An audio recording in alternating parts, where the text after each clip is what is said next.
Bem, pessoal, nós estamos aqui no bairro São Cristóvão, em Três Barras, e nessa semana, no início dessa semana, uma notícia chocante abalou os moradores aqui do bairro São Cristóvão.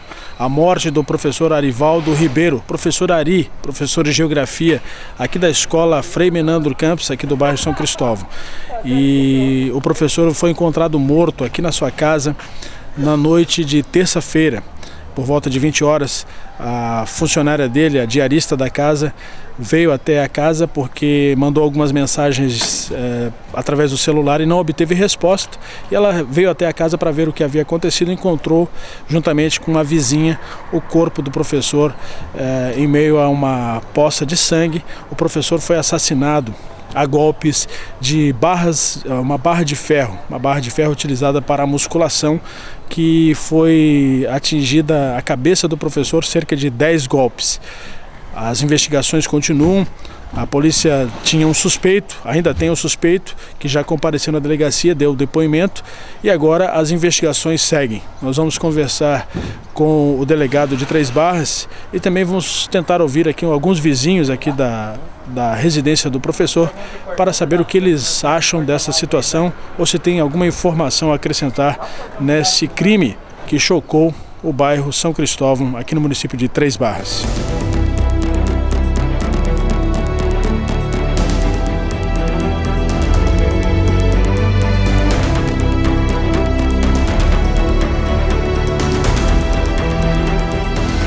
Dona Rita, a senhora conhecia o professor Arivaldo? Conheci. Faz quanto tempo que a senhora conhecia ele? Olha, minha filha tem 25 anos, ela foi aluna dele no Frei Menandro, né? Certo. Agora eu não lembro bem quanto tempo faz que ele mora aqui. Aproximadamente. Mas mais de 15 anos. Mais de 15 anos. E o que a senhora pode dizer a respeito dele? Ele era muito gente boa. E ele era um excelente vizinho. Eu tinha a chave da casa dele. Quando ele saía para viajar, ele comunicava a nós. Nós tínhamos uma internet que a gente dividia junto. Então ele não incomodava, ele era uma pessoa muito boa. Nunca vi nada assim de outras coisas, que nem até saiu uns comentários ali que a gente, como vizinho, a gente nem sabia desses comentários que saiu, que tá no jornal e tudo, né, que o senhor tá sabendo, né? Sim. A gente não sabia. Ele tinha a vida particular dele, bem discreto, não era uma pessoa e não fora assim do jeito. Não fazia bagunça? Não. A casa dele sempre tinha bastante visita, mas era tipo assim, gente da escola, professores, amigos. Ele tinha muito amigos. Ele fazia festas à noite, assim? Não. Era um churrasquinho, uma coisinha qualquer. De vez em quando, não era? Okay. Sabe? E no dia dos fatos, parece-me que a morte aconteceu de domingo para segunda-feira, né? A senhora ouviu alguma coisa aqui? Não teve grito, não teve nada. Não ouviu nada? Não. O corpo foi encontrado na terça-feira? Na terça-feira, por volta de... Agora eu não sei te dizer bem. Noite, né? À noite. Era na hora da novela, das 9. Tipo, eu já estava no segundo capítulo da novela. Quando a moça que trabalhava para ele veio ali, passou uma mensagem que estava descendo para ele, né? Como ele não tinha... e como ele não foi trabalhar nem segunda nem terça, na terça ela trabalhava para ele, ela não pôde vir, ela veio à noite para conversar com ele. Quando ela chegou ali, ela disse que olhou, bateu, viu, porque estava realmente 2 dias as luzes acesas da casa e a televisão ligada, um volume alto. E ela pegou, olhou que é uma porta de vidro e tem uma cortina de crochê, então se você olhar bem, você consegue enxergar. Sim. Como era à noite e a luz do banheiro estava acesa e dava aonde ele estava caído, ela olhou e viu os pés dele, viu o sangue. Aí ela correu aqui em casa. Rita, por favor, vamos lá que o Ari tá caído e tem sangue. Mas eu achei que ele tinha, caído ali e tinha se machucado. Sim. Peguei a minha chave que eu tenho dali da casa e vim. Só que quando eu cheguei, que eu olhei assim pela cortina, eu vi que ele estava preto. E o sangue estava seco no chão. Então a senhora e a Carla, a diarista foram as primeiras pessoas a chegarem no local. Chegamos. Como é que ele estava? Que situação que ele estava, assim? Ele estava bem deitado, assim, bem esticado, com uma mão assim e o braço assim, segurando, bem esticado. Certo. E dei bastante sangue, assim, por volta. E a cabeça dele parece que estava bastante machucada. Bem machucada. E no local havia, parece que uma barra de ferro. Aquela... Assim, aquele de fazer musculação. Era dele isso? Dele. Ele tinha os aparelhos de ginástica dele ali. Certo. Mas como ele tinha operado o joelho, ele não estava mais fazendo exercício. Sim. Eu fiquei sabendo que ele, depois do falecimento da sua mãe, ele ficou assim um pouco abalado, isso é Ele verdade? diz que ele estava com depressão. Ele sempre ia consultava no Porto com um psiquiatra. Ele sempre estava, acho que ele tomava remédio controlado. Isso eu nunca cheguei a perguntar, assim, porque a gente não procurava não tocar muito no assunto, né? Claro. E sábado eu conversei com ele aqui normal. Ele morava sozinho aqui? Sozinho. Só ele. Só ele. E ele tinha algum relacionamento assim afetivo com alguma mulher ou com algum homem? Assim? Não. Que eu, pelo menos, que eu saiba, não. E como Nunca é que foi vi assim nada. para a senhora, a vizinha aqui, ficar sabendo de uma notícia dessa chocante assim?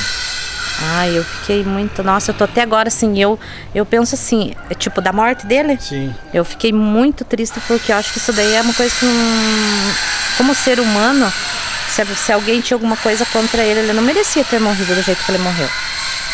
Porque é uma crueldade muito grande e essa é a explicação. Eu, particularmente, só vi no CSI. Esse tipo do jeito que eu vi ele ali. Nunca tinha visto isso. Nossa, que eu li. As minhas meninas. E as minhas meninas não dormem, porque daí a gente tem medo. Não sei se é medo, é nervosismo, o que é, né? A senhora não viu nenhum carro parar aqui? Nada. Nem barulho, nem nada. Não vimos nada. Então, e nós vamos dormir tarde da noite. O que a senhora imagina que pode ter acontecido? Foi alguma vingança? Foi alguma cobrança de alguma dívida? Não tenho nem ideia, porque ele nunca comentou nada com nós, assim, tipo de... Ele era bem reservado? É bem reservado. Então a gente não tem nem ideia, né? Se foi um assalto, vieram para roubar ou... Não dá para entender. A casa parece que não tinha nenhum não vestígio de arrombamento. Não, foi aberta a porta da frente. Não, foi aberta a porta da frente com a chave. Mas que... de dentro, assim, não, objetos? Não, nada? porque daí agora tá isolada, né?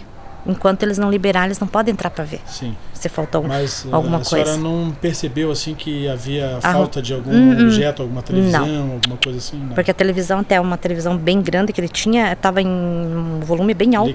Ligada. Então, parece que o assassino deixou ligada até de propósito, talvez. Acho que sim, né?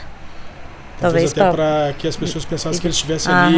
É, porque eu mesmo fui, bati, chamei, a minha menina foi, bateu, que eu queria conversar com ele, né? E nada. Só que assim, eu penso que como que a gente não percebeu, assim, de ver, né, que as luzes, os 2 dias acesas, as mesmas luzes, né? E o barulho da televisão, sei lá, uma coisa assim sem explicação, né? Certo. Mas então tá bom, muito obrigado pelas informações. Não é nada.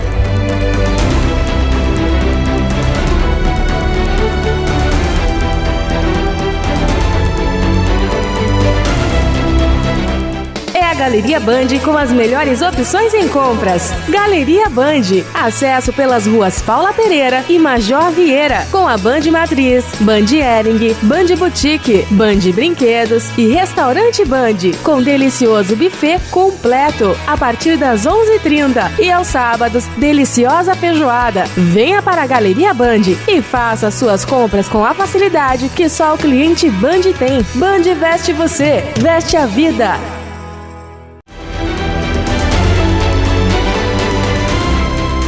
Bem, pessoal, nós estamos aqui na frente da escola Frei Menandro Campos, a escola onde o professor Arivaldo lecionava. Ele era professor de geografia, mas nós conversamos agora há pouco com a diretora da escola e ela me relatou que ele não estava dando aula. Fazia aí uns 2 ou 3 meses que ele estava fora da sala de aula. Estava apenas fazendo serviços burocráticos, porque, segundo informações, ele estava passando por um momento difícil na sua vida. Ele, depois que a sua mãe faleceu, ele entrou num período aí de depressão e acabou não tendo condições mais de dar aula, de ministrar aula na sala de aula. Então estava fazendo apenas serviços burocráticos aqui na escola Frei Menandro Campos, que nesse momento aqui você pode ver, ainda está com algumas fitas pretas em sinal de luto pela morte, pelo falecimento do professor Arivaldo.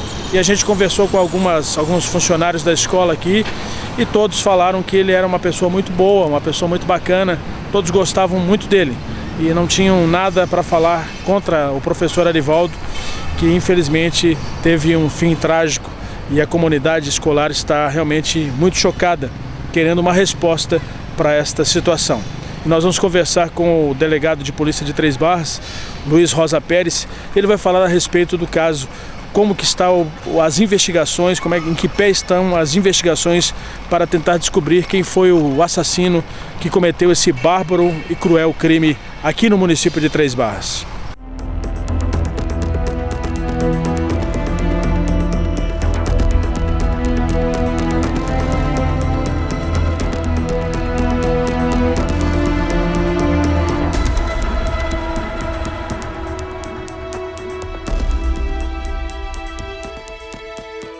Nós estamos na Delegacia de Polícia de Três Barras conversando com o delegado Luiz Rosa Pérez e ele vai falar a respeito desse caso que abalou aqui a comunidade de Três Barras, a morte do professor Arivaldo Ribeiro, que ocorreu nesse início de semana. Luiz, poderia relatar como foi que chegou essa informação aqui à Delegacia de Polícia? O corpo foi encontrado na terça-feira, por volta de 21 horas, por uma pessoa que fazia a limpeza na casa do professor. E em seguida acionaram a Polícia Militar e a Polícia Militar nos acionou também, esteve no local.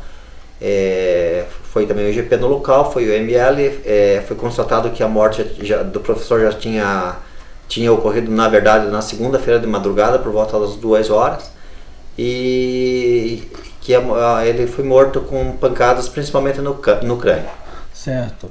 E a polícia parece-me que já tinha uma pessoa suspeita. Essa pessoa se apresentou espontaneamente ou foi intimada a comparecer à delegacia? Não, nós telefonamos para essa pessoa, ela compareceu na delegacia e se colocou à disposição para as investigações. Nós estamos conversando com ela, mas até o momento não tem nada de efetivo. Certo. Parece que o professor, antes de ser vitimado, antes de ser assassinado, ele tinha um procedimento aqui em transcurso na delegacia que o acusava de um crime. Que crime seria esse, Luiz? Nós estávamos apurando o envolvimento dele com um aluno da escola onde ele lecionava, um aluno de 15 anos de idade. Ele teria convidado o aluno via Facebook para ir na casa dele.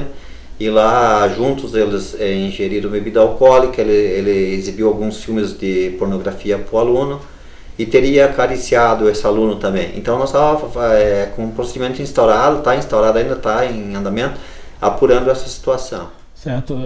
Esse professor, ele tinha, além dessa denúncia, outros casos de pedofilia? Não, que a gente soubesse não, era justamente isso que a gente buscava investigar para ver se ele vinha mantendo contato com outros adolescentes, né? Certo. Parece-me que também, junto ao corpo, a polícia técnica, o IGP, encontrou alguns pelos, cabelos, restos de material de um possível agressor. Exatamente. Nós encontramos, junto com o IML, a perícia, né? Em ambas as mãos da vítima, cabelos e resíduos embaixo das unhas, né? Esse material foi colhido e vai servir futuramente para uma comparação em laboratório, né? Se a gente investigar e tiver um suspeito para fazer essa comparação. Certo. Ali, em relação à questão do computador, parece que foi também, a polícia está de posse do computador desse professor e também do aparelho de telefone celular, que pode também servir como alguma pista para tentar localizar o autor do crime? Exatamente, nós aprendemos, já que a gente sabia que os contatos dele era via Facebook, né, e telefone, a gente aprendeu esses dois equipamentos para fazer periciar, ver se a gente consegue descobrir alguma coisa. Se não for possível dessa maneira, a gente vai estar pedindo também a quebra do sigilo de correspondência por e-mail dele e de telefone via judicial. Certo. Qual seria então o próximo procedimento da polícia para tentar caminhar na busca, encontrar o autor desse crime? Primeiramente, nós vamos esperar o resultado da perícia justamente no notebook e no telefone celular. Se não tiver nada que nos norteie a alguém, né, que nos dê um caminho, nós vamos então daí para a segunda hipótese que eu te falei, que é a quebra do sigilo de correspondência eletrônica dele, né, e do telefone celular. O resultado desses materiais que foram colhidos no local do crime, do cabelo e dos restos de sangue e pele, e em comparação com esse suspeito, há uma previsão de data para essa comparação? A princípio, né, a lei prevê 15 dias, mas a gente sabe que vai além disso, porque esse material vai ser encaminhado a Florianópolis e daí demanda um tempo maior. Certo. Esse crime realmente é um crime que não acontece todos os dias. Na sua carreira policial, como é que você imagina uma situação como essa aqui em Três Barras, um município pequeno aqui do Planalto Norte? É uma situação diferente, né? Os homicídios, principalmente porque em Três Barras os homicídios são poucos, né? E pelo requinte de crueldade com que aconteceu esse, né? Mas certamente é alguém da convivência do professor, porque não houve arrombamento, é alguém que ele recolheu na casa dele, tanto que a pessoa se preocupou na saída de fechar a porta por fora e jogou a chave pela janela. Ok. Mais alguma informação a respeito desse caso? Não, nós estamos no aguardo das perícias e vamos dar continuidade às investigações para ver se conseguimos logo desvendar esse mistério. Ok, muito obrigado. Ok.